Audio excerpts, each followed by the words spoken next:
For the server, we chose a clientless WebSocket model, and really we chose this because it's easy to use and Python has really nice built-in libraries already. It's easy to reconnect if it ever goes down. Really, we chose this server architecture because it was easy and reliable, and that's really what you want out of the server on a robot. First up, when the robot is started up and executed, the server connects to its own IP and is starting to listen on a certain port for a client to connect to it. Once the client connects to it, it will start waiting for data to be sent over the WebSockets connection. But the thing is since it's an asynchronous process, it can be doing other things in addition to listening on that socket at the same time. So we could be updating other peripherals, updating what voltages should be outputted to the motors, the PWMs to the servos, all those different kind of things, all asynchronously.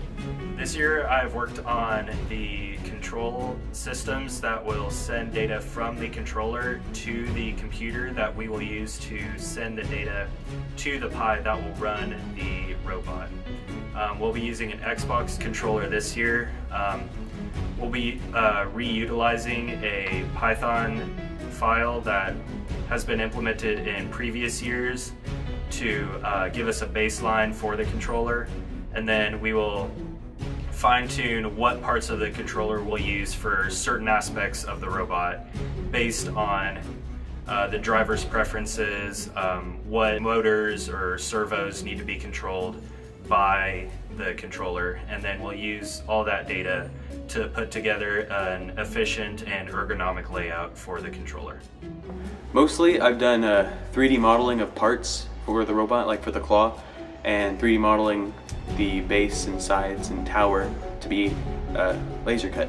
I haven't really used SolidWorks before, but it's nice having so many more like upperclassmen, experienced people ready to help me out. Modeling the hand has been a lot of fun to ready to be 3D print. It's difficult to get all the gears to mesh together, but we got it done. So I've worked on selecting out a battery and doing the calculations for the lights, LED lights at the front of the robot to guide us to the tunnel.